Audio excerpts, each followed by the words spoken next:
समन्ता चक्रवालेषु अत्रा गच्छन्तु देवता सद्धम्मं मुनिराजस्स सुनन्तु सग्ग मोक्खदं धम्मස්සවන කාලෝ අයං භදංතා ධම්මස්සවන කාලෝ අයං භදංතා ධම්මස්සවන කාලෝ අයං භදංතා නමෝ තස්ස භගවතෝ අරහතෝ සම්මා සම්බුද්දස්ස නමෝ තස්ස භගවතෝ අරහතෝ සම්මා සම්බුද්දස්ස නමෝ තස්ස භගවතෝ අරහතෝ සම්මා සම්බුද්දස්ස අයං භන්තේ අචේලෝ සේනියෝ කුක්කුරවතිකෝ දුක්කරකාරකෝ චමානික්කිත්තං භෝජනං බුඤ්ජන්ති තී. තුන් ලෝකයක් නිවාසනසා වදාළ තුන් ලෝකාග්‍ර ශාන්තිනායක දසබලධාරී සර්වඥ රාජෝත්තම මේ මහා භද්‍ර කල්පයේහි ලොව හතරවෙනි වතාවට පහළ වී වදාළ මාගේ ශාස්ත්‍රූ වූ ගෞතම සම්මා සම්බුදු පියාණන් වහන්සේටත් 45 වසරක් පුරාවට ගමක් පාසා වැඩම කරමින් නිගමක් පාසා වැඩම කරමින් දෙව්ලොව බඹලොව සිසාරා වැඩම කරමින් තුන්ලොව වැසි සකල සත්වයන්ට දේශනා කොට වදාළ ඒ අසිරිමත් සූ 80000ක් වූ ශ්‍රී සද්ධර්මස්කන්ධයටත් දේශනාගත ධර්මයට අනුව තමන් වහන්සේලාගේ චිත්ත සංතානයන් සකස් කර ගනිමින් මේ ගෝර කටුක සංසාර ගමනට සමුදී වදාළ උතුම් කීනාසව මහරහතන් වහන්සේලා ප්‍රමුඛ ආර්ය මහා සංඝ රත්නයටත් මාගේ හදපිරි නමස්කාරයම වේවා. ශ්‍රද්ධා බුද්ධ සම්පන්න වාසනාවන්ත කාරුණික පින්වතුනි, මේ පින්වත් පිරිස මේ සූදානම් වෙන්නේ ලෝතර බුදු පියාණන් වහන්සේ විසින් එදා දේශනා කොට වදාළ ඒ අසිරිමත් ශ්‍රී සද්ධර්මයෙන් පුංචි කොටසක් ශ්‍රවණය කරන්නට. පින්වතුනි, ලෝතර බුදු පියාණන් වහන්සේ දේශනා කරනවා ධර්මානුශාසනාවක් පැවැත්වීමට පෙර ආතුව දහම් ඇසීමෙහි වටිනාකම පිළිබඳව කාරණා කීපයක් ධර්ම ශ්‍රවණාබිලාසී ශ්‍රාවකයාට පැහැදිලි කරනවා නම් ඒක වටිනවා කියලා. ඔබටත් මටත් පින්වතුනි, මේ ලැබිලා තියෙන මනුෂ්‍ය ජීවිතය කියලා කියන්නේ පුරාණ පිනක ප්‍රතිඵලයක්. අපිට ලෝකයේ බලන්න ඇස් දෙකක් ලැබුණා නම්, විවිධාකාර ශබ්ද අහන්න කන් දෙකක් ලැබුණා නම්, විවිධාකාර ගඳ සුවඳ බලන්න පුළුවන් විදිහේ නහයක් ලැබුණා නම්, කතා කරන්න පුළුවන් කටක් ලැබිලා, ඒ වගේම ස්පර්ශයන් විඳින්න පුළුවන් විදිහේ ශරීරයක් ලැබිලා, ඒ වගේම සිතුවිලි සිතන්න පුළුවන් විදිහේ මනසක් ලැබිලා, මේ සියලු දේම අතීත සංසාර ගමන එනකොට අප විසින් ඒක රාශී කරපු අසීමිත පුණ්‍ය සංස්කාර ධර්මයන්ගේ ප්‍රතිඵල. පින්වතුනි, අතීත පුණ්‍ය සංස්කාර ධර්මයන්ගේ ප්‍රතිඵල විදිහට අපි මේ උතුම් මිනිසත් බවක් ලබලා වටිනා කියන ආයතන කීපයක් ලැබිලා, ඒ ආයතන වලින් අකුසල් රැස් කළොත් එහෙම ඊළඟ ජීවිත ගමන බොහෝ විට පින්වතුනි පීනා යන කෙනෙක් බවට පත් වෙන්න පුළුවන්. මහා සමුද්‍රයේ වරල් ගසා පීනා යන සත්වයෙක් බවට අපේ ජීවිත පරිවර්තනය වෙන්න පුළුවන්. මොනවා සිද්ධ කළොත්ද? අකුසල් සිද්ධ කළොත්. බඩගා යන සතුන් අතරේ තවත් බඩගා යන සතෙක් බවට අපේ සංසාර ගමන පරිවර්තනය වෙන්න පුළුවන්. මොනවා කළොත්ද? අපි මේ ලැබිලා තියෙන ඇස කන නාසය දිවකය මනස යොදාගෙන අකුසල් කළොත්. සමහර විට പ്രേත ලෝකයේහි പ്രേතයන් අතර, නිරය ලෝකයේහි නිරිසත්වයන් අතර, අසුර ලෝකයේහි අසුරයන් අතර අපි උපදින්න පුළුවන්. මේ ඇස කන නාසය දිවකය මනස යොදාගෙන අකුසල් කළොත්. පින්වතුනි මේකේ අනිත් පැත්තත් ඒ විදිහමයි.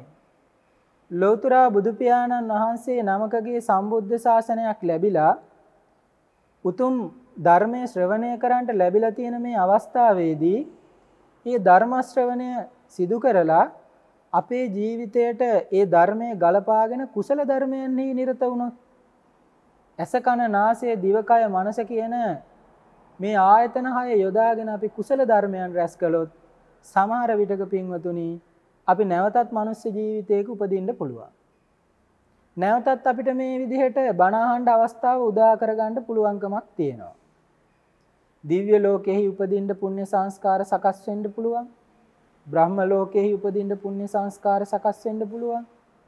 සරලවම කියනවා නම් යම් කිසි කෙනෙක් මේ ඇස කන නාසය දිවකය මනස කියන ෂඩේන්ද්‍රියන් කුසලයට බර කරගත්තොත් ඒ හේතුවෙන් අපිට සුගතිගාමී වෙන්න පුළුවන්. සුගතිගාමී ආත්ම භාවයේ ඉක්මවලා අපිට උතුම් නිර්වාණ ධාතුව සාක්ෂාත් කරගන්නත් පුළුවන්කම තියෙනවා. එහෙමනම් අපි බණ අහනකොට අපේ හිතවල තියෙන්න ඕනේ ප්‍රාර්ථනාවක්. මොකක්ද මේ ප්‍රාර්ථනාව? එකම එක ප්‍රාර්ථනාවයි. දැන් මම දෙවණියට මේ පින්වතුන්ට සඳහන් කළානේ සුගතියේ උපදින්න පුළුවන් කියලා.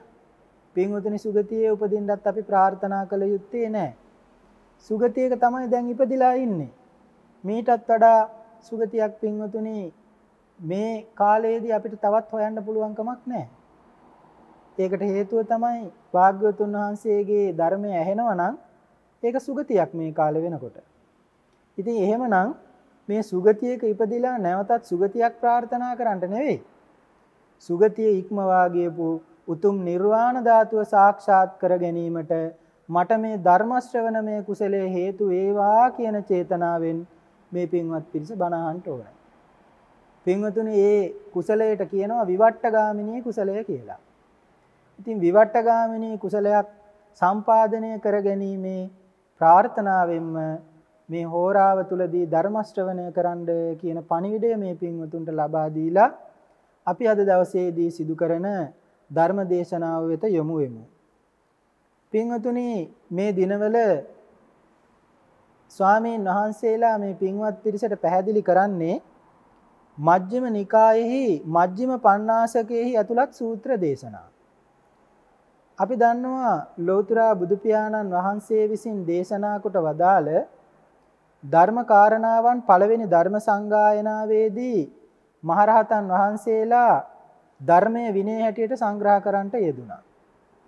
ඒ ධර්මයේ කියන කොටසෙහි මජ්ක්‍ධිම නිකාය කියලා සූත්‍ර කොටසක් නිර්මාණය කරලා මජ්ක්‍ධිම නිකාය වශයෙන් අන්තර්ගත කරලා ඒ සූත්‍ර දේශනා ඇතුළත් කොටස ශිෂ්‍යානුශිෂ්‍ය පරපුරෙන් පරපුරට පවත්වාගෙන යන්නට ලබා දීලා තිබුණේ සාරිපුත්ත මහරහතන් වහන්සේගේ ශිෂ්‍යානුශිෂ්‍ය පරපුරටයි. එතකොට සාරිපුත්ත මහරහතන් වහන්සේගේ ශිෂ්‍යානුශිෂ්‍ය පරපුර විසින් මේ මජ්ක්‍ධිම නිකාය දරාගෙන වාචෝද්ගත කරගෙන වැඩම කළා. මජ්ක්‍ධිම පඤ්ඤාසකයත් උන්වහන්සේලාම තමයි වාචෝද්ගත කරගෙන පරපුරෙන් පරපුරට පවත්වාගෙන ආවේ. මේ මජ්ක්‍ධිම පඤ්ඤාසකය තුල ඇතුළත් වෙනවා පින්වතුනි වග්ග පහක්. වග්ගයක් කියලා කියන්නේ සාමාන්‍ය වශයෙන් අපි ගත්තොත් සූත්‍ර දේශනා 10ක එකතුවක්.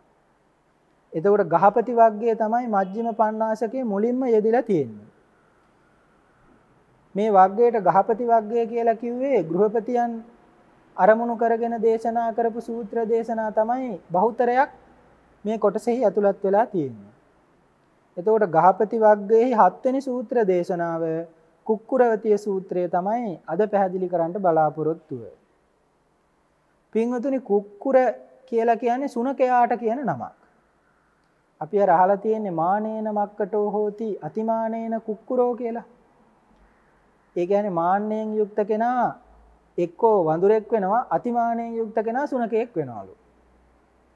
ඉතින් අද දවසේදී මේ සූත්‍ර දේශනාවට මූලික වෙලා තියෙන්නේ සුනක වෘතයක් පිළිබඳව. වතිය කියලා කියන්නේ වෘතයටනේ. සුනක වෘතයක් සමාදන් වෙච්චි පුද්ගලයෙක් තමයි මේ සූත්‍ර දේශනාවට මූලික වෙලා තියෙන්නේ. ඒ නිසායි මේ සූත්‍ර දේශනාව කුක්කුරවතිය කියලා හඳුන්වන්නේ. සූත්‍ර දේශනාව ආරම්භ වෙන්නේ මේ විදිහට. ඒවං මේ සුතං ඒකං සමයං භගවා කෝලියේසු විහෙරති හලිද්ද වසනං නාම කෝලියානං නිගමෝ. ලෝතුරා බුදු පියාණන් වහන්සේ එදා වැඩ වාසය කරලා තියෙන්නේ කෝලිය කියන නගරයේහි හලිද්ද වසන කියන නියම් ගමේ. පින්වතුනි කෝලිය කියන වචනේ ඇහෙනකොටම අපිට සිහිපත් වෙන චරිතයක් තියෙනවා. කවුද ඒ? භාග්‍යවතුන් වහන්සේගේ ගිහි කාලේ සදාදරණීය මෑණියන්. මහා මායා මව්බිසවගේ වංශය තමයි කෝලිය වංශය. සුප්‍රබුද්ධ රජුරුවත් එතකොට කෝලිය වංශේ. යසෝදරා දේවියත් කෝලිය වංශේ. දේවදත්ත හාමුදුරුවොත් කෝලිය වංශේ. භාග්‍යවතුන් වහන්සේගේ මෑණියන්ගේ උපන් ගමේ තමයි බුදුරජාණන් වහන්සේ මේ කාලයේදී වැඩ වාසය කරලා තියෙන්නේ. ඒ උපන් ගමට තවත් නමක් සඳහන් කරලා තියෙනවා. ඒ කියන්නේ මේ කෝලිය කියන ජනපදයේහි හලිද්ද වසන කියන නියම් ගමේ. අපි දන්නවා ගාම, නිගම, නගර ජනපද. ගම් කීපයක එකතුවක් තමයි නියම් ගමක් කියලා කියන්නේ. එතකොට ගම් කීපයක එකතුවක් තමයි මේ හලිද්ද වසන කියලා කියන්නේ.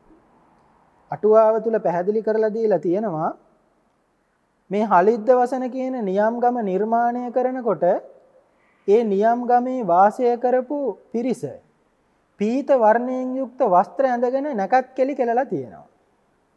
සැනකෙලි සංදර්ශන පවත්වලා ප්‍රීති ഘോഷා පවත්වලා තියෙනවා පීත වර්ණය ඇඳගත්තා වූ පිරිස. ඒ නිසායි හලිද්ද වසනං කියන නම යෙදিলা තියෙන්නේ. භාග්‍යවතුන් වහන්සේ මේ කෝලිය ගමෙහි වැඩ වාසය කරනකොට එතෙන්ට එනවා විශේෂිත පුද්ගලයෝ දෙන්නේ.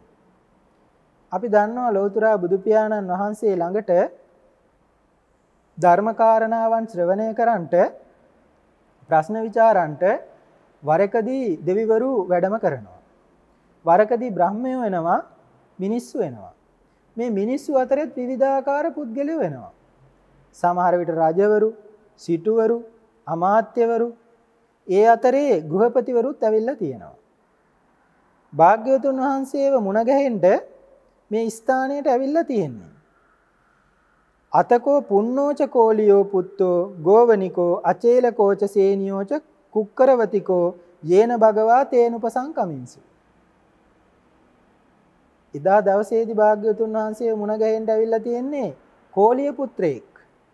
ඒ කියන්නේ භාග්‍යවතුන් වහන්සේගේ මෑණියන්ගේ පාර්ශවයෙහි ඒ පරපුරෙහි පුද්ගලයෙක් ඇවිල්ලා ඉන්නවා. එයාගේ නම තමයි පුන්න. ඒ වගේම තවත් අචේලකයෙක් ඇවිල්ලා ඉන්නවා. ඒ පුන්නත් එක්ක එයාගේ නම තමයි සේනිය. මේ දෙන්න ආරක්ෂා කරපු වෘත දෙකක් පිළිබඳවත් මේ පාලි පාඨයෙන් කියවිලා තියෙනවා.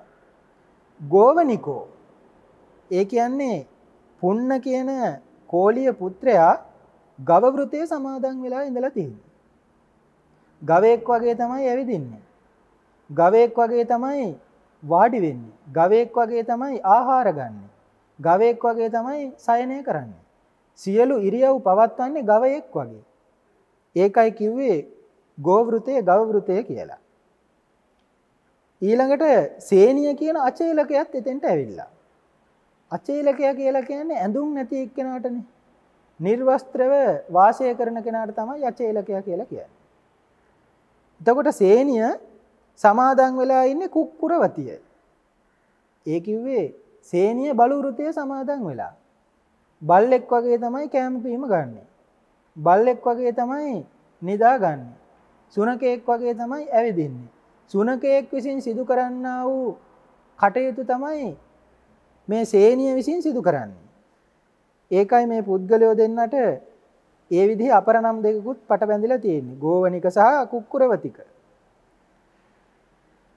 භාග්‍යවතුන් වහන්සේ ළඟට මේ දෙන්න ඇවිල්ලා කෝලිය පුත්‍ර වූ පුන්න භාග්‍යවතුන් වහන්සේට වන්දනා කරලා එකත් පස්සේ වාඩි වෙනවා. ඇයි භාග්‍යවතුන් වහන්සේට පුන්න වන්දනා කරන්නේ? අපි ඉස්සෙල්ලා සඳහන් කළා භාග්‍යවතුන් වහන්සේගේ මෑණියන්ගේ පරපුරේ කෙනෙක් තමයි පුන්න කියලා කියන්නේ. ඒකට භාග්‍යවතුන් වහන්සේට තියෙන ඥාති සම්බන්ධතාවය, ගෞරවය මේ සියලු කාරණාවන් පදනම් කරගත්තු නිසා තමයි පුන්න වන්දනා කරලා වාඩි වෙන්නේ. නමුත් සේනිය එහෙම නැහැ. සේනියට එහෙම ඥාති සම්බන්ධයකුත් නැහැ. සේනිය වැඩිය දන්න අඳුරන කෙනෙකුත් නෙමෙයි භාග්‍යවතුන් වහන්සේ. ඒ හින්දා බුදුරජාණන් වහන්සේට සමග සතුටු විය යුතු කතාවන් සිදු කරලා ආගිය තොරතුරු විමසලා සාකච්ඡා කරලා පැත්තකින් වාඩි වෙනවා. දෙන්න වාඩි වුණාට පස්සේ පුන්න භාග්‍යවතුන් වහන්සේගෙන් ප්‍රශ්නයක් විමසනවා. මොකක්ද අහන ප්‍රශ්නේ? ස්වාමීනි, මේ බලු පැවතුම් පවත්වන්නා වූ සේනිය කියන අචේලකයා, ඒ කියන්නේ තමන්ගේ මිත්‍ර වූ සේනිය බලු වෘතයේ සමාදන් වෙලා බොහෝ කාලයක්. භාග්‍යවතුන් වහන්සේ මේ සේනිය මේ බලු වෘතයේ සමාදන් වෙලා දුෂ්කර වූ කටයුත්තක්මයි කරන්නේ. මේක ආරක්ෂා කරන එක ලේසි නෑ. පින්වතුනි, කතාව ඇත්තනේ. මිනිසෙක් විදියට ඉපදිලා සුනකෙක් වගේ හැසිරෙන එක කොච්චර අමාරුද? සුනකෙක් ගමන් කරන විදියට අපි ගමන් කරන්න ගියොත් අපිට කොච්චර වෙහෙසක්ද? සුනකෙක් වගේ ආහාර ගන්න ගියොත්, සුනකෙක් වගේ නිදා ගන්න ගියොත්, සුනකෙකුගේ පැවැත්ම පවත්වන්න ගියොත් ඒක අපිට බොහොම අපහසුයි. ඉතින් සේනිය කියලා කියන්නේත් මිනිසෙක්නේ. ඉතින් සේනිය මේ සිදු කරන කාර්යය ඊටාම අමාරුයි. භාග්‍යවතුන් වහන්සේ බිමට දැමූ දෙයක් විතරයි ආහාරයට ගන්නෙ. අතර දුන්නට කිසිම දෙයක් ගන්නෙ නෑ. සුනකෙක් වගේ තමයි කෑම කන්නේ. සුනකෙක් වගේ තමයි භාග්‍යවතුන් වහන්සේ මේ සේනිය නිදාගන්නේ. සුනකෙක් ගමන් කරන විදිහට තමයි සේනිය ගමන් කරන්නේ. කාලයක් තිස්සේ මේ සේනිය සුනක වෘතයේ සමාදන් වෙලා දුෂ්කර වූ කාර්යයක් සම්පූර්ණ කරලා තියෙනවා. ස්වාමීනි, භාග්‍යවතුන් වහන්සේ සේනිය විසින් මේ සමාදන් වුණා වූ වෘතය නිසා, සිදු කරගෙන ගියා වූ වැඩපිළිවෙල නිසා මරණින් මත්තේ කොහෙද උපදින්නේ කියලා ඇහුවා. පුන්න අහනවා තමන්ගේ මිත්‍රයා වුණු සේනිය පිළිබඳව භාග්‍යවතුන් වහන්සේගෙන්. සේනිය බලු වෘතයේ සමාදන් වෙලා ඒක ආරක්ෂා කිරීමේ ඵලයක් හැටියට ඊළඟ භවයේ කොහෙද උපදින්නේ කියලා ඇහුවා. භාග්‍යවතුන් වහන්සේ සඳහන් කරනවා, අලං පුන්න තිට්ඨ තේතං මාමං ඒතං පුච්චීති. පුන්න කමක් නැහැ. ඒ කාරණාව මගෙන් අහන්න එපා කියලා දේශනා කළා. භාග්‍යවතුන් වහන්සේ පුන්නට කිව්වා, පුන්න ඕක අහන්න එපා මගෙන්. මම ඕකට පිළිතුරු දෙන්න කැමති නෑ කියලා භාග්‍යවතුන් වහන්සේ සඳහන් කරනවා. නමුත් පුන්න මේ කාරණාව අතහරින්නේ නෑ.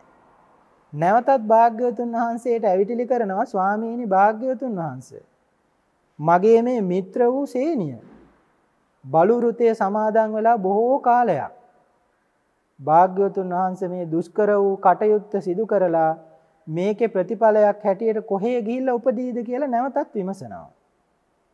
භාග්‍යවතුන් වහන්සේගේ පිළිතුර කුමක්ද? පුන්න ඕක අහන්න එපා මගෙන්. මම ඕකට පිළිතුරු දෙන්න සූදානම් නැහැ. නැවතත් පුන්න විමසනවා, ස්වාමීනි භාග්‍යවතුන් වහන්සේ, මම කැමතියි මගේ මිත්‍රයා මතු අනාගතයේදී කුමන භවයකද උපදින්නේ කියලා දැනගන්න. සේනිය බලු වෘතයේ සමාදන් වෙලා බොහෝ කාලයක්. භාග්‍යවතුන් වහන්සේ මට ඒ කාරණාව ප්‍රකාශ කරන්න කියලා කිව්වා. කවුද මේ කියන්නේ? පුන්න. භාග්‍යවතුන් වහන්සේ නැවතත් සඳහන් කරනවා, පුන්න ඔය කාරණාව මගෙන් අහන්න එපා. ඔකට උත්තර දෙන්න මම කැමති නෑ. නමුත් භාග්‍යවතුන් වහන්සේගෙන් 3 පාරක් විමසුවාට පස්සේ බුදුරජාණන් වහන්සේ ඒ ඉල්ලීම ප්‍රතික්ෂේප කරන්නේ නෑ. භාග්‍යවතුන් වහන්සේ ඊට සරිලන පිළිතුරක් ආසන්න වශයෙන් හරි ලබලා දෙනවා. භාග්‍යවතුන් වහන්සේ දේශනා කරනවා, මම නුඹට කිව්වා ඕක මගෙන් විමසන්න එපා කියලා. නමුත් නුඹ දැන් මේක නිතරම විමසන නිසා පුන්න මම මේ විදිහට ඔබට පිළිතුරක් ලබා දෙන්නම්. පුන්න යම්කිසි කෙනෙක් මේ ලෝකයේහි බලු වෘතයේ සමාදන් වෙලා සුනක වෘතයේ සම්පූර්ණ කරමින් নিরතුරුව එයම වඩනවා නම්, ඒ කියන්නේ සුනකයෙක් විදිහට තමන්ගේ චර්යාව සකස් කරගනිමින් නැවත නැවත ඒකම භාවිත කරනවා නම්, සුනකයෙක් සිතන විදිහට සිතන්න කල්පනා කරන්න තමන්ගේ මනස මෙහෙයවනවා නම්, සුනක චිත්තේ වඩා වර්ධනය කරනවා නම් ඒ පුද්ගලයා මරණින් මත්තේ උපදින්නේ සුනක යෝනියේ කියලා දේශනා කළා. සුනකෙක් වගේ කනවා බොනවා නම්, සුනකෙක් වගේ ඇවිදිනවා නම්, සුනකෙකුගේ චර්යාවන් පවත්වනවා නම්, සුනකයාගේ සිතුවිලි සිතන්න උත්සාහවත් වෙනවා නම් එයා මරණින් මත්තේ උපදින්නේ සුනකෙක් විදියටමයි. නැත්තම් නිරේ උපදිනවා කියලා දේශනා කළා. ඒ වෙලාවේදී මේක අහගෙන හිටියනේ සේනිය. දැන් සේනිය ගැන මේ ප්‍රශ්නය විමසුවේ. සේනිය කඳුළු සලන්න පටන් ගත්තා. සේනිය අඬන්න පටන් ගත්තා හොඳටම. ඒ වෙලාවේදී භාග්‍යවතුන් වහන්සේ පුන්නට දේශනා කරනවා පුන්න මම ඔබට කිව්වා මගෙන් ඕක අහන්න එපා කියලා. දැන් පේනව නේද සේනිය අඬන විදිහ? කඳුළු පෙරමින් කඳුළු වගුරුවමින් දුකටපත් වෙලා. සේනියගේ හිතට දුකක් ඇති වෙයි කියලා තමයි මම මේක දේශනා නොකළේ. භාග්‍යවතුන් වහන්සේ වදාලා නැවතත් යම් කිසි කෙනෙක් කල්පනා කරනවා නම් සුනක වෘතයේ සමාදන් වෙලා මේ සුනක වෘතයේ ප්‍රතිඵලයක් වශයෙන් මම අනාගතයේදී දෙවියෙක්ව උපදීවා, දෙවියන් අතර උපදීවා, සුගතියෙහි උප්පත්තියක් සකස් කරගන්න අවස්ථාව ලැබේවා කියලා සුනක වෘතය සමාදන් වෙලා ප්‍රාර්ථනා කරනවා නම් ඒක මිත්‍යා දෘෂ්ටියක්. මිත්‍යා දෘෂ්ටියක් ගත්තු කෙනෙකුට කවදාකවත් සුගතියක උපදින්න බෑ. ඒ නිසා සේනිය උපදින්නේ සුනක කුලයේ කියලා භාග්‍යවතුන් වහන්සේ වදාලා. ඒ වෙලාවේදී සේනිය කල්පනා කරලා උත්තරයක් දෙනවා භාග්‍යවතුන් වහන්සේ කමක් නැහැ. මම අඬන්නේ නැහැ. මම අඬන්නේ නැතුව ඉන්නම්. දැන් නමුත් මම මේ සුනක වෘතය බොහෝ කාලයක් තිස්සේ සමාදන් වෙලා වාසය කරන්නේ. මට මේකෙන් දැන් ගැලවෙන්න විදිහක් නැහැ. මම මේ තාක් කාලයක් මිත්‍යා දෘෂ්ටිය සමාදන් වෙච්ච නිසා බොහෝ විට මම සුනක කුලයේ ඊළඟ භවයේදී උපදීවි කියලා සේනිය සඳහන් කළා. සඳහන් කරලා සේනිය විමසන්න පටන් ගන්නවා පුන්න ගැන. කොහොමද විමසන්නේ? ස්වාමීනි භාග්‍යවතුන් වහන්සේ පුන්න මගේ මිත්‍රයා. පුන්න බොහෝ කාලයක් තිස්සේ ගවයෙක් විදිහට හැසිරෙනවා. පුන්න ගවයෙක් වගේ තමයි ඇවිදින්නේ. ගවයෙක් වගේ තමයි ආහාර ගන්නෙ. ගවයෙක් වගේ තමයි සිතන්නේ කල්පනා කරන්නේ. ගවයෙකුගේ චර්යාවන්ම පවත්වන්නා වූ මේ පුන්න මරණින් මත්තේ කොයි වගේ තැනක උපදීද? සේනිය අහපු ප්‍රශ්නේ මොකද්ද බුදුරජාණන් වහන්සේගෙන්? මගේ මිත්‍ර වූ පුන්න ගවයෙක් වගේ කටයුතු කරලා ගෝවෘතේ සමාදන් වෙලා ගව චිත්තේම භාවිතා කරලා මරණින් මත්තේ කවර තැනක උපදීද? භාග්‍යවතුන් වහන්සේ ලබා දෙන පිළිතුර මොකක්ද? අලං සේනිය. සේනිය කමක් නැහැ. ওই ප්‍රශ්නේ මගෙන් අහන්න එපා. මම ඔකට පිළිතුරු දෙන්න කැමති නැහැ. අතහරින්නේ නැහැ සේනිය. නැවතත් විමසනවා ස්වාමීනි භාග්‍යවතුන් වහන්සේ. මගේ මිත්‍ර වූ පුන්න බොහෝ කාලයක් තිස්සේ මේ ගව වෘතය සමාදන් වෙලා. ඒ ගව වෘතය දුෂ්කර වූ ක්‍රියාවක්. ඒක බොහෝ කාලයක් තිස්සේ ආරක්ෂා කිරීම හේතුවෙන් මරණින් මත්තේ කොහේ උපදිනවද? සේනිය මගෙන් ඕක අහන්න එපා. ඔය ප්‍රශ්නෙට උත්තර දෙන්න මම කැමති නෑ. නැවතත් සේනිය විමසනවා මේ විදිහටම. භාග්‍යවතුන් වහන්සේ පුන්න කියලා කියන්නේ බොහෝ කාලයක් තිස්සේ දුෂ්කර වූ ගෝවෘතේ සමාදන් වෙලා රැකපු කෙනෙක්. කොහේ උපදීද කියලා අහනවා මරණින් මත්තේ. සේනිය මම නුඹට කිව්වා ඕක අහන්න එපා කියලා. නමුත් නිතර නිතරම මට ඇවටිලි කරන නිසා මම මෙහෙම පිළිතුරක් දෙන්නම්.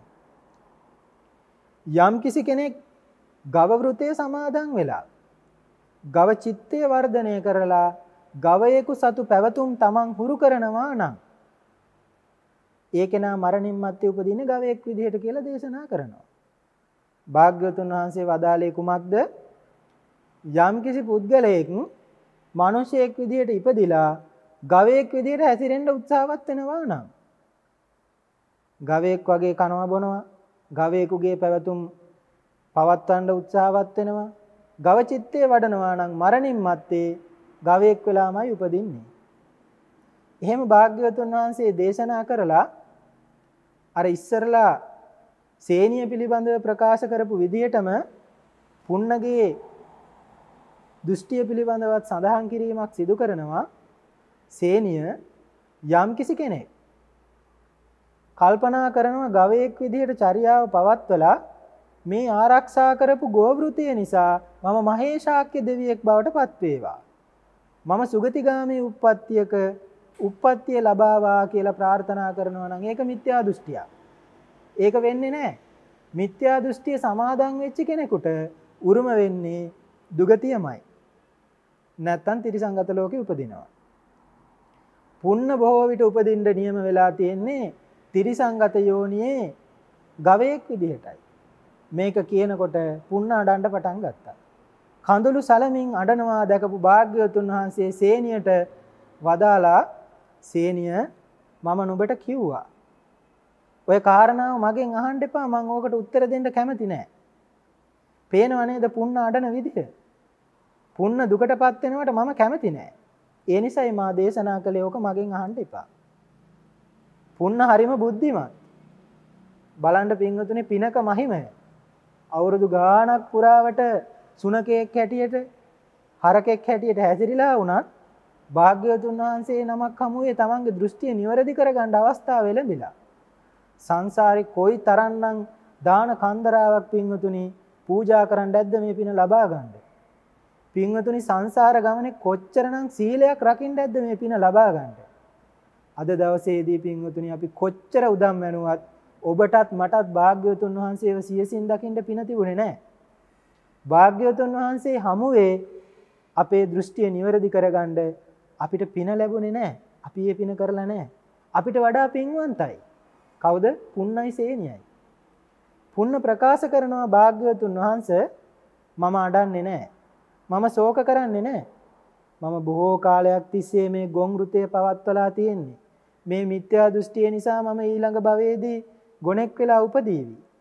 ස්වාමීනි භාග්‍යවතුන් වහන්සේ මම ඔබ වහන්සේගෙන් ඉල්ලීමක් කරනවා.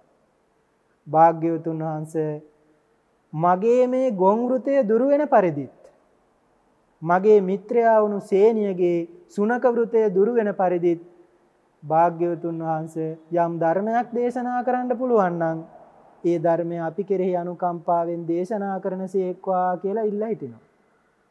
බලන්න බුද්ධිමත් භාවයක තරම අපිට මේ වාගේ දුකක් ඇති වුණා නම් අපි එතනින් එහෙම්මම නැගිටලා අපේ නිවෙස් වලට එනවා. පුන්න එහෙම කළේ නැහැ. සේනිය එහෙම කළේ නැහැ. තමන්ගේ දෘෂ්ටිය වැරදි කියලා භාග්‍යවතුන් වහන්සේ හමුවේ ඉගෙන ගත්තා. ඒක විශ්වාස කළා. ශ්‍රද්ධාව ඇති කරගෙන අහනවා ස්වාමීනි අපිට කියලා දෙන්න. මේ වෘතය දුරු කරගන්නා විදිහ අපිට අනුකම්පාවෙන් පෙන්වලා දෙන්න. එහෙම ඉල්ලීමක් කළාට පස්සේ භාග්‍යවතුන් වහන්සේ අනුශාසනාව ආරම්භ කරනවා. පුන්න මා විසින් විශිෂ්ට ඥාණයෙන් දැන ප්‍රත්‍යක්ෂ කර ප්‍රකාශ කරන ලද්දා වූ කර්ම හතරක් තියෙනවා. භාග්‍යවතුන් වහන්සේ වදාළේ කුමක්ද? භාග්‍යවතුන් වහන්සේගේ සර්වඥතා ඥාණය විශිෂ්ට නුවණින් දැන ප්‍රත්‍යක්ෂ කොට අවබෝධ කරගෙන දේශනා කරපු කර්ම හතරක් තියෙනවලු. මොනවද ඒ කර්ම හතර? කෘෂ්ණ වූ දස අකුසල කර්මපත වූ කෘෂ්ණ විපාක සහිත අපායේ උපදීමට හේතු වෙන කළු වූ කර්මයක් තියෙනවා. ඒ කිව්වේ යම් කිසි කෙනෙක් දස අකුසලයන් කියන කළු කර්ම රැස් කරනවා නම් ඒකේ ප්‍රතිඵලයක් විදිහට කළු වූ ආත්ම භාවයක්, කෘෂණ වූ ආත්ම භාවයක් ඒ කිව්වේ දුගතියේ උපදින්න ඒක හේතු වෙනවා කිව්වා. දස අකුසල් සම්පූර්ණ කරනවා නම් දස අකුසලෙහි නිරත වෙනවා නම් ඒවා කළු කර්ම. කළු කර්මයට ලැබෙනා වූ විපාකයක් කළුයි. ඒක තමයි පළවෙනි කර්මය. දෙවෙනි කර්මයේ හැටියට භාග්‍යවතුන් වහන්සේ වදාලා යම් කිසි කෙනෙක් ශුක්ල වූ ඒ කියවේ සුදු පැහැති දස කුසල් සමාදන් වෙලා කටයුතු කරනවා නම් දස කුසලයේ තුල නිරත වෙනවා නම් ඒකේ විපාකයක් ශුක්ල වූ විපාකයක්, සුදු විපාකයක්. දස කුසලයේ පූර්ණය කරන්නා වූ ඒ පුද්ගලයාට සුදු වූ ආත්ම භාවයක උපදින්න ලැබෙනවා. සුදු වූ ආත්ම භාවයක් කියලා කිව්වේ බටහිර ජාතිකයෙක් වෙලා උපදිනවා කියන එක නෙවෙයි. සුගතිගාමී උප්පත්තියක් සකස් කරගන්නට ඒ දස කුසලයේ නම් වූ සුදු කර්මය ඒක රාශී කිරීම හේතු වෙනවා කියලයි දේශනාව තුළ සඳහන් වෙන්නේ. ඒක තමයි දෙවෙනි කර්මය. සුදු වූ කර්මයක් සුදු වූ විපාකයක්. තුන්වෙනි කර්මය හැටියට භාග්‍යවතුන් වහන්සේ දේශනා කළා යම් කිසි කෙනෙක් කෘෂ්ණ වූද ශුක්ල වූද මිශ්‍රක වූ කර්ම රැස් කරනවා නම් ඒ කිව්වේ වරකදී දස කුසල් රැස් කරනවා. වරකදී දස අකුසල් රැස් කරනවා.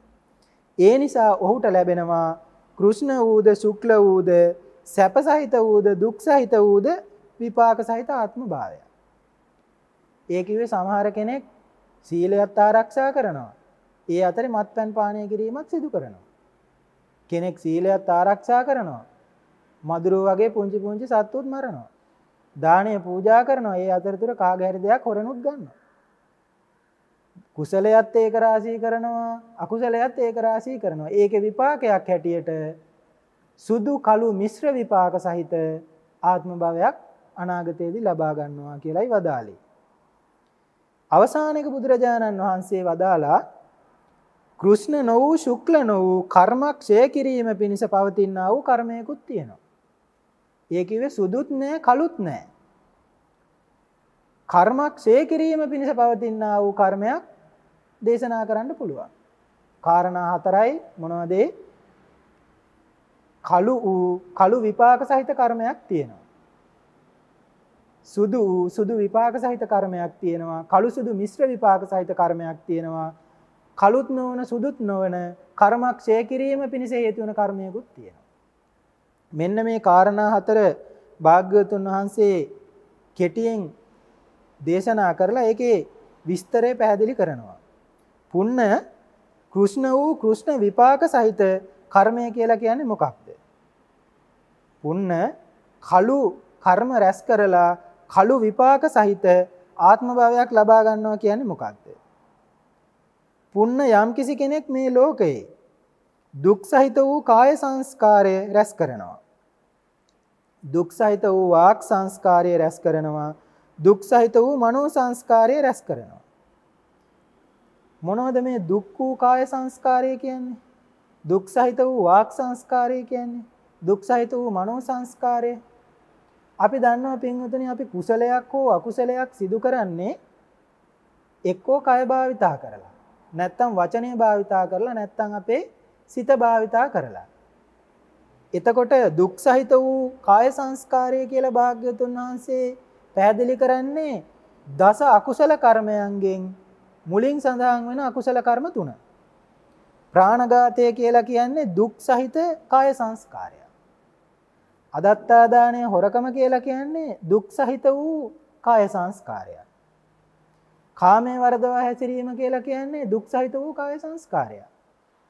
දුක් සහිත වූ වාක් සංස්කාර කියන්නේ යම් කිසි කෙනෙක් බොරු කියනවා නම් ආන් ඒක දුක් සහිත වූ වාක් සංස්කාරය.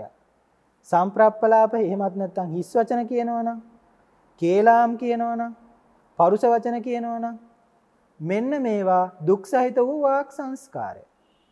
දුක් සහිත වූ මනෝ සංස්කාර කියන්නේ යම් කිසි කෙනෙක් විෂම ලෝභයෙන් යුක්තයි නම් යම් කිසි කෙනෙක් ව්‍යාපාදයෙන් යුක්තයි නම් මිත්‍යා දෘෂ්ටිය සමාදන් වෙලා නම් ආන් ඒවා දුක් සහිත වූ මනෝ සංස්කාරය. මොනවද? දුක් සහිත වූ කාය සංස්කාර කියලා කියන්නේ ප්‍රාණඝාතය, අදත්තා දානය සහ කාම මිත්‍යාචාරය. දුක් සහිත වූ වාක් සංස්කාර කියලා කියන්නේ මුසාවාදය, පරුසා වාචය, පිසුනා වාචය හා සම්ප්‍රප්පලාපය. දුක් සහිත වූ මනෝ සංස්කාර කියලා කියන්නේ අවිද්‍යාව, එහෙමත් නැත්නම් විෂම ලෝභය, ව්‍යාපාදය සහ මිත්‍යා දෘෂ්ටිය. මෙන්න මේ කාරණා 10 කෙනෙක් සමාදන් වෙලා ඉන්නවා නම් ආන් ඒ කෙනා කළු කර්ම රැස් කරලා මතු අනාගතේ දුගතියේ උපදිනවා, කළු ආත්ම භාවයක් ලබා ගන්නවා කියලා දේශනා කළා. බලන්න බුදුරජාණන් වහන්සේගේ ප්‍රඥාව නුවණ කොයිතරම්ද කියලා. භාග්‍යවතුන් වහන්සේ නමක්ම මේ ලෝකයට පහළ වෙලා තමයි මේ කාරණා අපිට කියලා දෙන්න ඕනේ. වෙන කවුරු මේ ලෝකයට පහළ වුණත් මේවා කියලා දෙන්න නම් සමර්ථ කෙනෙක් නැහැ. කොයිතරම් අසිරිමත් බෙදා දැක්වීමක්ද. ඊළඟට භාග්‍යවතුන් වහන්සේ දේශනා කරනවා පුන්න සුදු වූ විපාක සහිත සුදු වූ කර්ම කියලා කියන්නේ මොනවද? කර්මයක් සුදුයි, ඒයින් ලැබෙනා වූ විපාකයක් සුදුයි. යම් කිසි කෙනෙක් ප්‍රාණඝාතය අතහැරලා දාලා, අදත්තා දාණය අතහැරලා දාලා, කාම මිත්‍යාචාරය අතහැරලා දාලා සිල්වන්තව තමන්ගේ කය පවත්වනවා නම් ආන් ඒකට කිව්වා සැප සහගත වූ කාය සංස්කාරය කියලා. භාග්‍යවතුන් වහන්සේ දේශනා කරනවා සත්තු මරන්නේ නැත්තම්, හොරකම් කරන්නේ නැත්තම්, කාමයේ වර්ධවා හැසිරෙන්නේ නැත්තම් ඒ කෙනා සැප සහගත වූ කාය සංස්කාර රැස් කරනවා. ඊළඟට බුදුරජාණන් වහන්සේ දේශනා කළා සැප සහගත වූ වාක් සංස්කාරය. බොරු කියන්නේ නැත්තම්, කේලාම් කියන්නේ නැත්තම්, පරුස වචන කියන්නේ නැත්තම්, හිස් වචන කියන්නේ නැත්තම් වචනේ සංවර කරගෙන වාසය කරනවා නම් සැප සහගත වූ වාක් සංස්කාරය රැස් කරනවා කියලා දේශනා කළා. යම් කිසි කෙනෙක් අවිද්‍යාව, විෂම ලෝභය ප්‍රහාණය කරනවා නම්, ව්‍යාපාදේ ප්‍රහාණය කරනවා නම්, මිත්‍යා දෘෂ්ටි අතහැරලා දාලා සම්මා දිට්ඨිය සමාදන් වෙනවා නම් ආන් ඒ පුද්ගලයා පිරිසිදු වූ සැප සහගත වූ මනෝ සංස්කාරය රැස් කරනවා කියලා වදාලා. එතකොට යම් කිසි කෙනෙක් කයින් සිල්වත්ව, වචනයෙන් සිල්වත්ව, මනසෙහි අකුසල් බැහැර කරමින් දස කුසල කර්මපත සිදු කරනවා නම් ඒවා තමයි සුදු කර්ම කියලා කිව්වේ. සුදු කර්මයන්ගේ යම් කිසි කෙනෙක් නිරත වෙනවා නම් ඒකේ ප්‍රතිඵලයක් හැටියට ලැබෙනවා සුදු විපාක සහිත සුගතිගාමී ආත්ම භාවය. ඒකයි මේ දෙවෙනි කාරණාව. ඊළඟට තුන්වෙනි කාරණාව භාග්‍යවතුන් වහන්සේ දේශනා කළා යම් කිසි කෙනෙක් යම් විටක ප්‍රාණඝාතය කරනවා. ඒ වගේම සමහර අවස්ථාවන් වලදී ප්‍රාණඝාතයෙන් වැළකීලා වාසය කරනවා. සමහර විටකදී හොරකම් කරනවා. හොරකමෙන් වැළකීලත් ඉන්නවා. ඉඳලා හිටලා කාමයේ වරදවා හැසිරෙනවා. නමුත් සමහර අවස්ථාවන් වලදී කාමයේ වරදවා හැසිරීමෙන් වැළකී වාසය කරනවා. වෙලාවකට බොරු කියනවා, වෙලාවකට ඇත්ත කියනවා. වෙලාවකට කේලම් කියනවා, වෙලාවකට කේලම් කියන්නේ නැහැ. වෙලාවකට හිස් වචනම කතා කරනවා, වෙලාවකට හිස් වචන කතා කරන්නේ නැහැ, සංවරයි. වෙලාවකට අනුන්ගේ හිත් රිදෙන වචන කතා කරනවා, වෙලාවකට අනිත් අයගේ මනවඩන වචනත් කතා කරනවා. වෙලාවකට ඒ කෙනාගේ හිතේ අනිත් අයගේ දේවල් කෙරෙහි විෂම ලෝභය පවතිනවා. වෙලාවකට විෂම ලෝභය නැතුව හිත පිරිසිදුයි. සමහර වෙලාවකදී පුදුම විදියට කේන්ති යනවා. සමහර වෙලාවකදී මෛත්‍රියත් වඩනවා. සමහර වෙලාවකදී කල්පනා කරනවා දසවස්තුක මිත්‍යා දෘෂ්ටිය ගැන. හැබැයි සමහර වෙලාවකදී සම්මා දිට්ඨිය පිළිබඳවත් කල්පනා කරනවා. මේ විදිහට දස කුසලයක් රැස් කරනවා, දස අකුසලයක් රැස් කරනවා. මෙහෙම දස කුසලයයි දස අකුසලයයි දෙකම වරින් වර රැස් කළාම ඒකේ ප්‍රතිඵලයක් හැටියට එයා උපදිනවයි කිව්වා කෘෂ්ණ විපාක සහිත, ශුක්ල විපාක සහිත, සුදු වූ කළු වූ විපාක සහිත ලෝකයන්හි උපදිනවා. දැන් අර්ථ කතාවට අපි අවධානය යොමු කරලා බැලුවොත් අර කෘෂ්ණ විපාක සහිත කෘෂ්ණ කර්ම රැස් කරපු අය බොහෝ විට උපදින්නේ අපායේ. ඒ කිව්වේ නිරයි, තිරිසංගත ලෝකේ, പ്രേත ලෝකේ හා අසුර ලෝකේ. එතකොට සුදු වූ කර්ම කරපු අය උපදින්නේ දිව්‍ය ලෝකවල. තවතිසා දිව්‍ය භවනේ, ඊළඟට තුසිත දිව්‍ය භවනේ, නිම්මාන රති, පරිනිම්මිත වසවර්ති වගේ උසස් දිව්‍ය ලෝකවල උපදිනවා, බ්‍රහ්ම ලෝකවල උපදිනවා සුදු කර්ම කරපු අය. සුදුත් මිශ්‍ර වූ, කළුත් මිශ්‍ර වූ මිශ්‍රිත කර්ම කරපු අය තමයි මනුෂ්‍ය ලෝකෙ උපදින්නේ. එහෙමත් නැත්නම් භූමාට දෙවිවරු වෙලා උපදින්නේ මිශ්‍ර කර්ම කරපු අයයි කියලා අටුවාව සඳහන් කරනවා. ඇත්තනේ පින්වතුනි. අපි සමහර වෙලාවන් වලදී සැප විඳිනවා, සමහර වෙලාවන් වලදී අපි දුක් විඳිනවානේ. ඉතින් අපි සැප දුක කියන කර්මයන් දෙකම රැස් කරපු නිසා තමයි මේ විදිහට විඳින්නේ. දස කුසලුත් අපි රැස් කරලා තියෙනවා, දස අකුසලුත් රැස් කරලා තියෙනවා. භූමාට දෙවිවරුත් එහෙමයි කියලා දේශනාව තුළ සඳහන් වෙනවා. සමහර പ്രേත සත්වයොත් ඒ විදිහයි. අටුවාව එහෙමයි විග්‍රහ කරන්නේ. භාග්‍යවතුන් වහන්සේ මෙහෙම දේශනා කරලා සේනියගේ පුණ්‍ය සම්පත්තිය දැකලා, සේනියට නිවන් දකින්න පින තියනවා කියලා දැකලා අවසාන කර්මය පිළිබඳව දීර්ඝ විස්තරයක් දේශනා කළා. පුන්න කෘෂ්ණ නො වූ, ශුක්ල නො වූ, කෘෂ්ණ ශුක්ල විපාක නැති කර්මය මොකක්ද? පුන්න කළු වූ, කළු විපාක සහිත කර්මය දුරු කිරීමේ චේතනාවක් තියෙනවා නම්, කෘෂ්ණ වූ, කෘෂ්ණ විපාක සහිත කර්මය දුරු කරන්න චේතනාවක් තියෙනවා නම් ඒ වගේම සුදු විපාක සහිත කර්මය දුරු කිරීමේ චේතනාවක් තියෙනවා නම් කෘෂ්ණ ශුක්ල මිශ්‍ර විපාක සහිත කර්මය දුරු කිරීමේ චේතනාවක් තියෙනවා නම් ආන් ඒකට කිව්වා කෘෂ්ණ නො වූ ශුක්ල නො වූ කෘෂ්ණ ශුක්ල විපාක නැති කර්මක් ඡය කිරීම පිණිස හේතු වෙන්නා වූ කර්මය කියලා. ඒ කිව්වේ අපි අර මුලින්ම සඳහන් කළානේ කළු විපාක සහිත කළු කර්මය, සුදු විපාක සහිත සුදු කර්මය, කළු සුදු මිශ්‍රිත කර්මය. මේ කර්මයෝ තුනම ඡය කිරීම පිණිස යම් චේතනාවක් පවත්වනවා නම් ආන් ඒක තමයි සුදුත් නො වූ කළුත් නො වූ කර්මය කියලා දේශනා කළේ. සරලවම කියනවා නම් භාග්‍යවතුන් වහන්සේ මේ දේශනා කරන්නේ අන් කිසිම දෙයක් ගැන නෙවෙයි. අරිහත්ත්වයේ සාක්ෂාත් කර ගැනීම සඳහා යම් කිසි කෙනෙක් වැඩි යුතු ප්‍රතිපත්ති මාර්ගයයි. මේ පින්වත් පිරිස අටුවාව තුලින් ඉගෙනගෙන ඇති සමහර විට භාග්‍යවතුන් වහන්සේ කුසලයේහි ආකාර දෙකක් දේශනා කළානේ. එකක් තමයි වට්ටගාමිනී, අනිත් එක තමයි විවට්ටගාමිනී. වට්ටගාමිනී කුසලය කියලා කියන්නේ යම් කිසි කෙනෙක් දානයක් පූජා කරලා, සීලයක් ආරක්ෂා කරලා, භාවනාවක් සිදු කරලා ප්‍රාර්ථනා කරනවා මේ කුසල සම්පත්තිය නිසා මම මතු අනාගතයේදී දිව්‍ය ලෝකයක උපදීවා. මහේ ශාක්‍ය සිටු කුලයක උපදීවා. මහා මාත්‍යවරයෙකු ළඟ උපදීවා. රජෙක්ව උපදීවා. මේ ආදී වශයෙන් සිදු කළා වූ කුසල කර්මය නිසා අනාගතයේදී සැප විපාක සහිත භවයක් ප්‍රාර්ථනා කරනවා නම් ඒක වට්ටගාමිනී කුසල්. විවට්ටගාමිනී කුසල් කියලා කියන්නේ යම් කිසි කෙනෙක් දන් දීලා, සිල් රැකලා, භාවනා කරලා සංසාර දුකින් අත මිදීම පිණිස මේ හේතු වේවා කියලා ප්‍රාර්ථනා කරනවා නම් ඒකට දේශනා කළා විවට්ටගාමිනී කුසල් කියලා. එතකොට භාග්‍යවතුන් වහන්සේ පැහැදිලි කරන්නේ දානය පූජා කරනකොට නිවන් දැකීමේ චේතනාවෙන් මේක සිදු කරන්න කියලා. යම් කිසි කෙනෙක් සීලය රකින්නවා නම් ප්‍රාතිමෝක්ඛ සංවර සීලය, ඉන්ද්‍රිය සංවර සීලය, ආජීව පාරිශුද්ධි, ප්‍රතිසන්නිසිත කියන මේ සීලේහි ආකාර හතරම ආරක්ෂා කරනකොට චේතනාවක් පහළ කරන්න ඕන කුමක්ද? මම මේ ආරක්ෂා කරන සීලය උතුම් නිවන පිණිසම හේතු වේවා කියලා. ඒ ප්‍රාර්ථනාවෙන්ම සීලය රකින්න ඕන.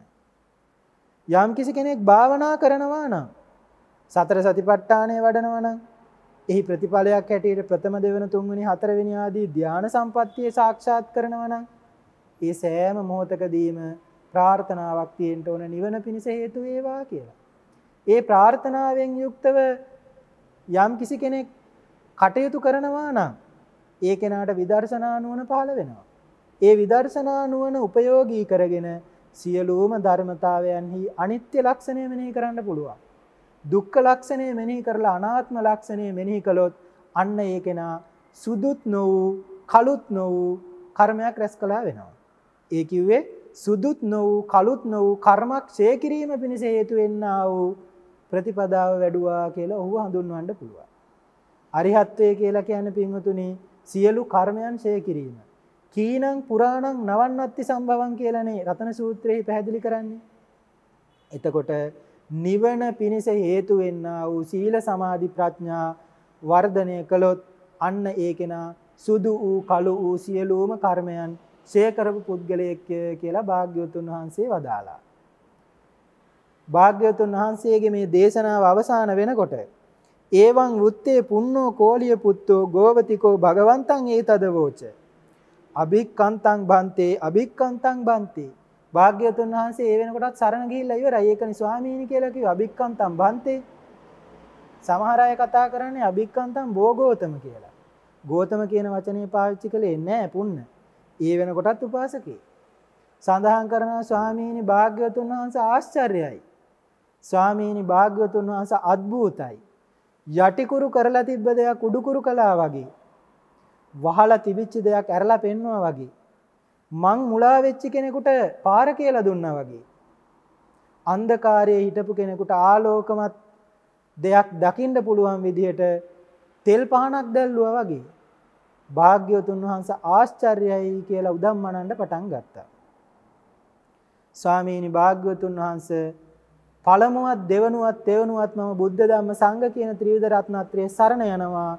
අද පටන් මම උපාසකයෙක් හැටියට පිළිගන්නාසේක්වා කියලා භාග්‍යවතුන් වහන්සේගේ දෙපා මුල වැඳ වැටෙනවා. මේ කාරණාව දැකපු සේනියට පුදුමාකාර ප්‍රීතියක්. සේනියත් ඒ විදිහටම මොකද කරන්නේ? භාග්‍යවතුන් වහන්සේ ආශ්චර්යයි අద్භූතයි. ස්වාමීනි භාග්‍යවතුන් වහන්සේ ජටිකුරු කරලා තිබ්බ දෙයක් උඩුකුරු කළා වගේ. මං මුලා වෙච්ච කෙනෙකුට පාර පෙන්නවා වගේ. අන්ධකාරයේ හිටපු කෙනෙකුට රූප දකින්න තෙල් පහනක් දැල්ලුවා වගේ. ස්වාමීනි භාග්‍යවතුන් වහන්සේ මට ඔබ වහන්සේගේ බුද්ධ ශාසනයෙහි පැවිදි වෙන්න අවසර දෙන්න කිව්වා. දැක්ක නේද? පුන්න මුලින්ම ආවේ භාග්‍යවතුන් වහන්සේට වන්දනා කරගෙන කෝලිය වංශය නිසා. නමුත් පුන්න ටිකක් ආපස්සට ගියා. සේනිය භාග්‍යවතුන් වහන්සේට වන්දනා කළෙත් නැහැ. නමුත් අවසානයේදී සේනිය පැවිද්ද ඉල්ලනවා. බලන්න පිනක මහිම. පින්වතුනි මේ සංසාර ගමනේ පින ඒක රාශී කරනවා නම් ඒක කොයි වෙලේ මතුවේද කියන එක අපිට කියන්න බෑ. ඒක කොයි මොහොතකදී හරි අනිවාර්යයෙන්ම උඩට මතුවලා අපේ ජීවිත සාර්ථක කරනවා. සේනියට ඒ වෙලාවේදී භාග්‍යවතුන් වහන්සේ දේශනා කළා සේනිය අන්‍ය ශාස්ත්‍රූවරයෙක් සරණ ගියපු යම් කෙනෙක් මගේ ළඟට පැවිදි වෙන්න ආවොත් එකවර පැවිද්ද ලබා දෙන්නේ නැහැ. මාස 4ක් භික්ෂූන් වහන්සේලා යටතේ පරිවාස කාලයක් ගත කරන්න ඕනේ. භික්ෂූන් වහන්සේලා මේ පුද්ගලයාව පරීක්ෂා කරලා බලලා හොඳයි නම් මාස 4කින් පස්සේ තමයි මහාන කරන්නේ. ඒ වෙලාවේදී සේනිය සඳහන් කරනවා භාග්‍යවතුන් වහන්සේ පැවිදි උපසම්පදාව ලැබෙනවා නම් මාස 4ක් නෙවෙයි අවුරුදු 4ක් වුණත් පිරිවෙස් පුරන්න. ස්වාමීනි භාග්‍යවතුන් වහන්සේ මට පැවිදි උපසම්පදාව ලබා දෙන්න කියලා කිව්වා. භාග්‍යවතුන් වහන්සේ භික්ෂූන් වහන්සේලාට සේනියව බාර කළා. සේනිය ප්‍රවෘජා භූමියටපත් වුණා. උපසම්පදාව ලැබුවා. හුදකලාව කායානුපස්සනා, වේදනානුපස්සනා, චිත්තානු ධම්මානුපස්සනා වඩා වර්ධනය කරලා ධාන සම්පත්තියට සමවැදිලා අනිත්‍ය දුක්ඛ අනාත්ම ලක්ෂණත්‍රය වඩලා අනිත්‍ය දුක්ඛ අනාත්ම ලක්ෂණත්‍රය මෙනෙහි කරලා සේනිය ස්වාමීන් වහන්සේ කලුත් නොවූ සුදුත් නොවූ කර්මක්ෂය කරලා උතුම් අරිහත්ත්වේ සාක්ෂාත් කරගෙන සම්මා සම්බුද්ධ ශාසනය සෝභමාන කරපු කීනාසව මහරහතන් වහන්සේ නමක් බවට පත් වුණා. බලන්න පින්වතුනි බල්ලෙක් වගේ අවුරුදු ගාණක් läගපු පුද්ගලෙක් අරිහත්ත්වේ සාක්ෂාත් කරගත්තා නම් ඔබටත් මටත් මේ බුද්ධ ශාසනය තුල නිවන් දකින්න බැරිද කියලා අහන්න ඔබේ හිතෙන්ම. ඒ විමසීම ඔබේ සිතෙන් සිදු කරන්න කියන ආරාධනාව මා ඔබට සිහිපත් කරලා අද දවසේදී සූත්‍ර ධර්මය මෙතනින් මම නිමාවට පත් කරනවා.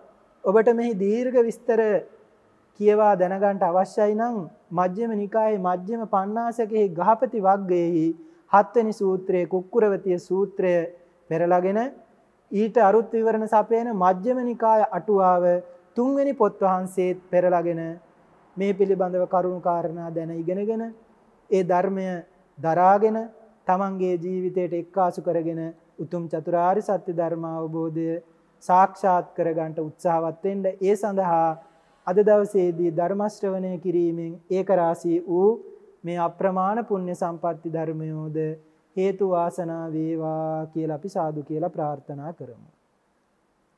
ආකාසට්ඨා ච බුම්මට්ඨා දේවා නාග මහිද්దికා පුඤ්ඤන්තං අනුමෝදිත්වා චිරං රක්ඛන්තු ශාසනං. ආකාසට්ඨා ච බුම්මට්ඨා දේවා නාග මහිද්దికා පුඤ්ඤන්තං අනුමෝදිත්වා චිරං රක්ඛන්තු දේශනං. ආකාසට්ඨා ච බුම්මට්ඨා දේවා නාග මහිද්దికා පුඤ්ඤන්තං අනුමෝදිත්වා චිරං රක්ඛන්තු මං පරන්ති. හැම දිනාටම තෙරුවන් සරණයි.